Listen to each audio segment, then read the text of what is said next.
네, 4단원 첫 시간입니다. 72쪽 봅시다. 시장이 왜 필요할까? 생각 열기. 시장에 고마움을 느끼고 있나요? 쌀이 필요한데 어떻게 구하지? 오징어 필요하신 분 사세요.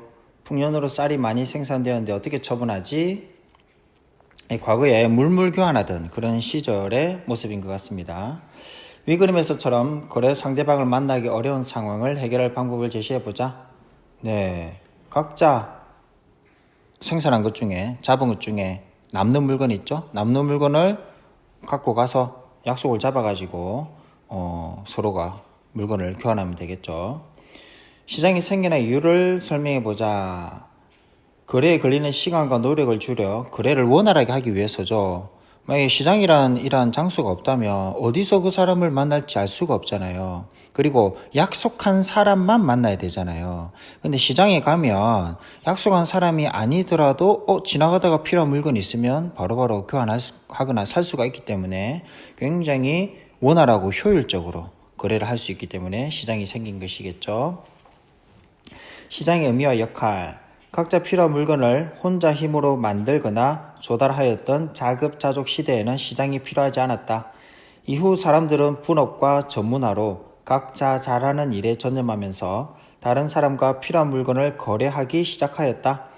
편리함을 추구하는 사람들이 약속한 시각과 장소에 모여 거래하면서 시장이 형성되었다. 선생님 역시 마찬가지로 선생님 쌀 먹잖아요. 쌀도 먹고 고기도 먹고 해요. 또 아이스크림도 먹고. 그런데 선생님이 하는 건 뭐죠? 네, 이렇게 여러분들을 지도하는 것밖에 없어요. 여러분들 지도하는 것밖에 없는데 쌀이 생기고 고기가 생기고 아이스크림 생기는 것이죠. 즉 선생님이 가르치는 거, 이렇게 사회과목을 가르치는데 나름 이렇게 전공을 했고, 또 쌀농사 짓는 사람들은 거기에 맞게끔 각자 일을 하는데 그것들이 다 해결이 되는 거죠. 이것이 바로 전문화입니다. 그리고 분업이기도 하고요. 시장은 재화나 서비스를 사려는 사람과 팔려는 사람이 모여 거래하는 곳이다. 상품을 사려는 사람과 팔려는 사람은 이곳저곳을 기웃거릴 필요 없이 시장에서 효율적으로 거래할 수 있게 되었다. 또한 사람들은 시장에서 재화나 서비스에 대한 다양한 정보를 쉽게 얻을 수 있다. 네, 사람들이 왔다 갔다 하니까 어디서 많이 듣는 정보도 아주 다양했겠죠. 어려운 내용이 없으니까 바로 넘어가겠습니다. 수요와 공급.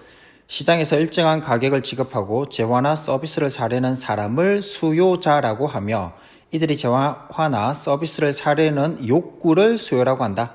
살 수 있는 능력이 뒷받침되지 못한 욕구는 수요로 보지 않는다. 네, 여러분 사고 싶은 마음은 굴뚝 같죠? 선생님도 차 좋아해가지고 페라리 막 사고 싶어요. 그런데 그거는 수요가 아닙니다. 왜냐? 선생님은 페라리를 살 경제적 능력이 안 되거든요. 그러니까 그거는 수요로 보지 않습니다. 내가 살 수 있는 능력이 있는데 사고 싶다. 이것이 수요입니다. 꼭 기억하십시오. 시장에서 일정한 가격을 받고 재화나 서비스를 팔려는 사람을 공급자라고 하며, 이들이 재화나 서비스를 팔려는 욕구를 공급이라고 한다.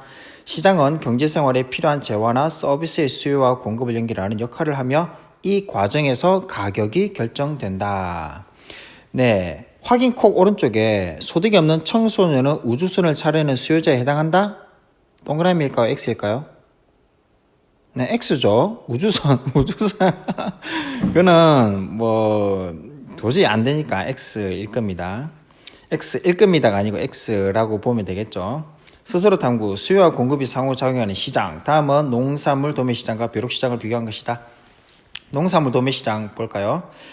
거래하는 재화는 주로 농산물이고요. 수요자는 농산물을 소비자에게 다시 팔려는 소매 상인이 되겠죠. 즉 뭐냐? 도매시장은 소매시장과 다릅니다. 도매시장은 대량으로 파는 거예요. 한두 개씩 안 팝니다. 대량으로 파는 게 도매시장이고요. 여러분들이 주로 조그마한 가게에서 사는 거, 과일 한두 개, 두세 개 사는 거 있잖아요. 그 파는 사람들이 소매상인입니다. 그러니까 도매상인들은 수요자가 여기서는 소매상인이 되겠죠. 일반 수요자보다는. 공급자는 소매상인에게 농산물을 팔아 이익을 얻으려는 도매상인이 되겠습니다. 특징은 가격이 수시로 변하고 거래하는 양이 굉장히 많다라는 특징이 있죠. 그래서 여러분들이 주로 보는 것은 소매 상인이 되겠습니다. 자, 다음에 벼룩시장이 있는데요. 벼룩시장이 뭔지는 여러분 잘 알 겁니다. 여러분 잠시 영상을 멈추고 요 빈칸 한번 채워보시겠어요? 밑에 1, 2번까지 한번 풀어보기 바랍니다. 영상 잠시 멈추고 꼭 해보세요. 네, 했죠. 벼룩시장 보겠습니다. 거래하는 재화는, 벼룩시장은 주로 뭐죠? 네, 중고 물건이죠. 중고 물건. 수요자는 누굽니까? 네, 싼 가격에 유용한 물건을 사려는 사람들이겠죠. 싼 가격, 가성비를 좀 중요시하는 사람들이 주로 올 겁니다. 공급자는 자신에게는 필요 없지만 다른 사람은 유용하게 쓸만한 물건을 가진 사람이 되겠죠. 반드시 쓸 수 있는 물건을 들고 와야 되겠죠. 뭐 망가진 거 들고 오면 뭐 안 되겠죠. 특징은 주로 뭡니까? 대부분 여러분들도 벼룩시장에 참여할 수 있잖아요. 한마디로 전문적인 상인들이 아닐 가능성이 높죠. 전문적인 상인들이 벼룩시장에 나오진 않을 겁니다. 왜냐? 가게가 있기 때문에. 그래서 일반적으로 그냥 일반인들이 주로 나와서 판매할 가능성이 높습니다. 다음에 가격이 싸고요. 또 전문적인 상인이 아니다 보니까 평일에 열기보다는 주로 주말에 여는 그런 특징이 있죠. 자, 1번은 했고요. 2번 보겠습니다. 수요자가 된 경험이 있는 서비스 시장을 하나 정해서 거래하는 서비스, 수요자, 공급자 특징을 적어보자. 여러분 시장 예시가 있는데요. 영화, 미용, 통신 서비스 시장인데 여러분 이 중에 영화가 아무래도 여러분들 적기가 좀 쉽지 않을까 싶습니다. 선생님이 영화를 예시를 들어서 한번 얘기를 해볼까요? 거래하는 서비스는 영화 자체죠. 네, 영화 관람을 거래를 하고 있습니다. 수요자는 누굽니까? 네, 영화를 보면서 재미, 감동, 그 다음에 시간 때우기, 즉 여가를 즐기고 싶은 관객들이 되겠죠.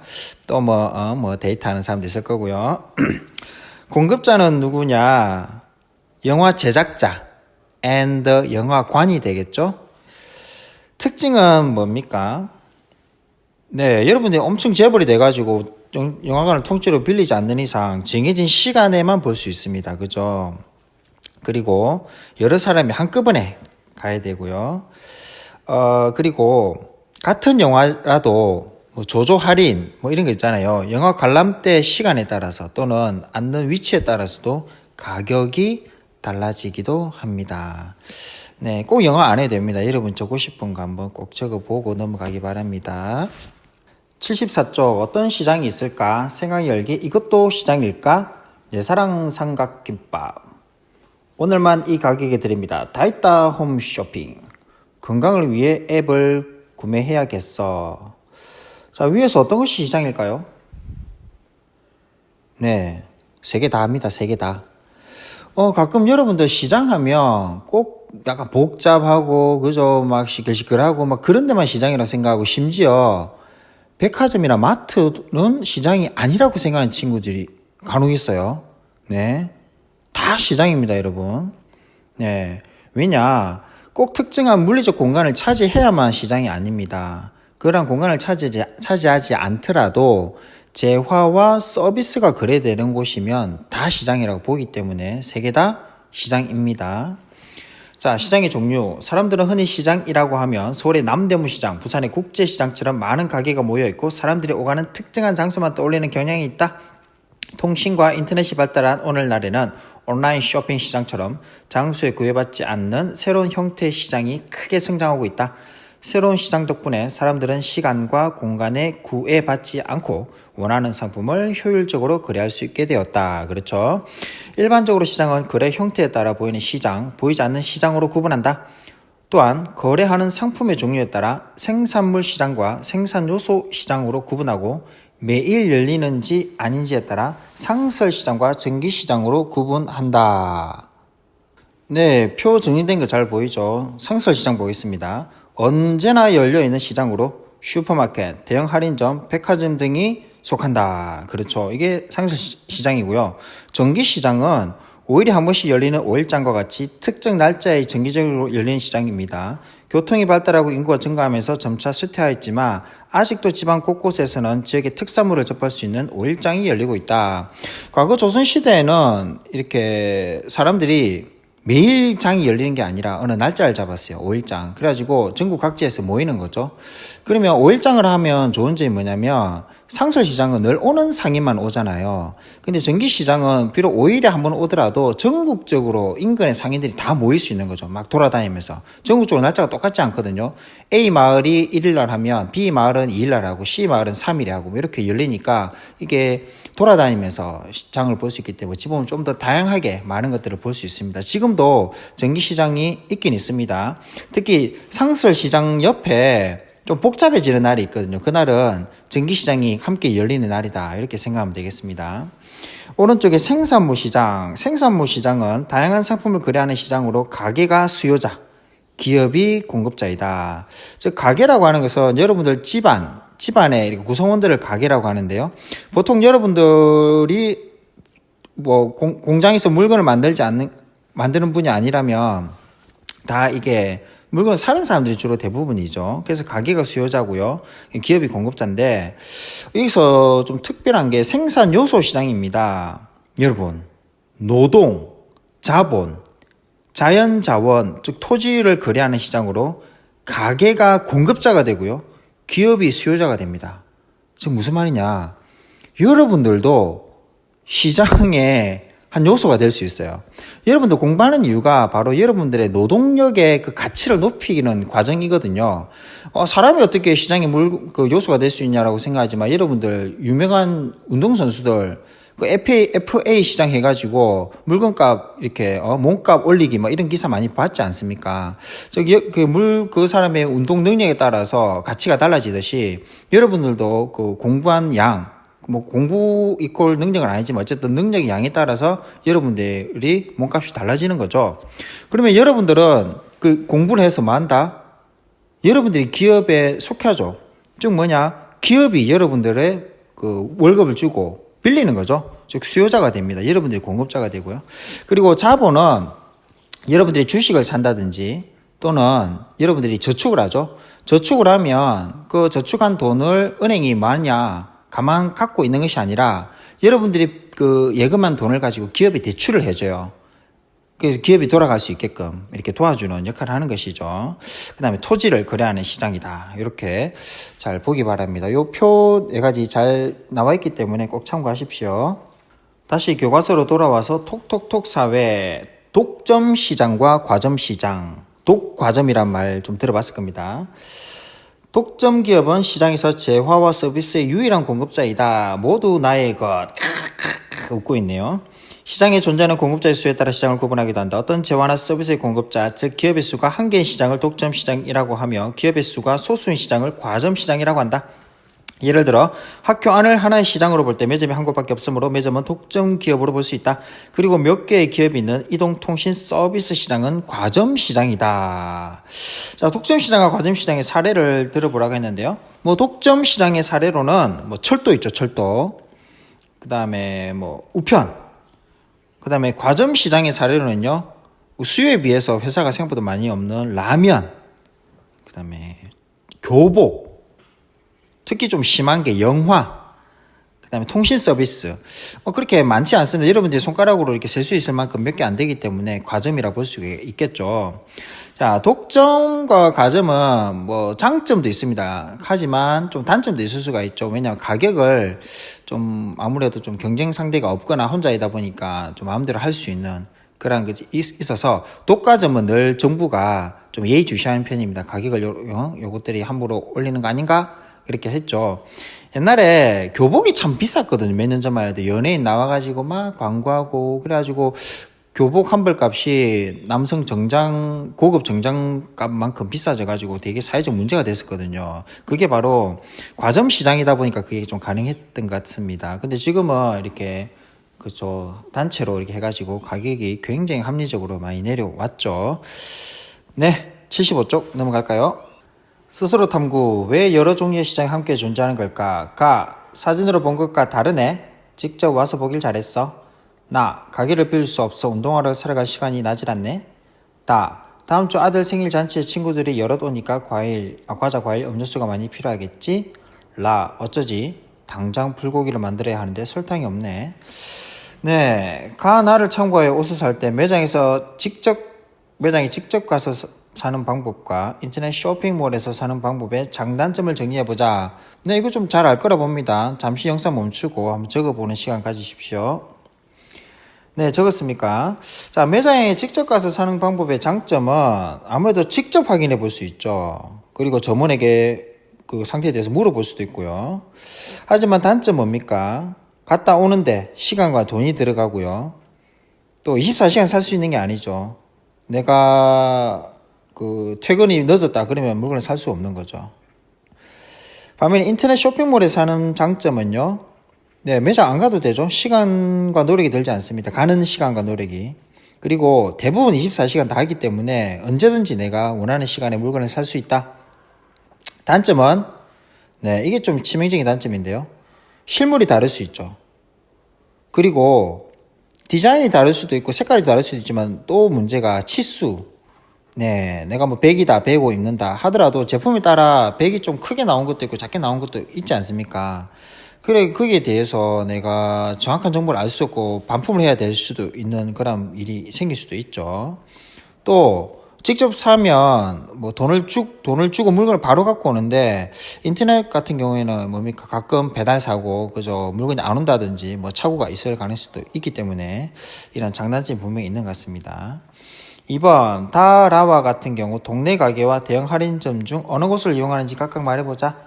네, 뭐 그렇죠. 여러분 잘 알 겁니다. 대형 할인점 중 마트, 큰 마트 같은 거 이럴 때 뭐 좀 물건 많이 사야 될 때, 그죠? 물건 많이 사야 될 때는 대형마트가 좋은데, 뭐, 물 하나 사러 대형마트 가면은요, 돌아다녀야 물 한참 걸어가야 되고, 또 줄 서야 되고, 한두 개 물건 작게 살 때는 편의점이 훨씬 낫죠. 편의점이 낫고 금방 팍팍 사는데, 반면에 많이 살 때는 좀 편의점이나 동네 가게가 조금 가격이 비싸죠, 대체로. 그래서 그런 것들을 생각해서 물건을 사면 되겠습니다. 3번 우리 학교나 집 근처에 어떤 형태의 시장이 있는지 조사하고 특징을 정리해보자. 네, 이렇게 한번 해보면 어떨까요? 편의점은 나와 있고요. 그 다음에 전통시장, 그 다음에 대형마트, 요렇게 한번 나눠서 해보면 좋을 것 같아요. 자, 편의점 물건의 용량이 작고 비싼 편이다. 그렇죠? 1인 가구를 위한 상품이 많은 편이다. 맞습니다. 하지만 대체로 어때요? 24시간 하죠. 24시간. 얼마나 내가 원할 때 동네가 훤해집니다. 그 다음에 대부분 가까이 있기 때문에 이용이 편리하죠. 결제도 빠르고요.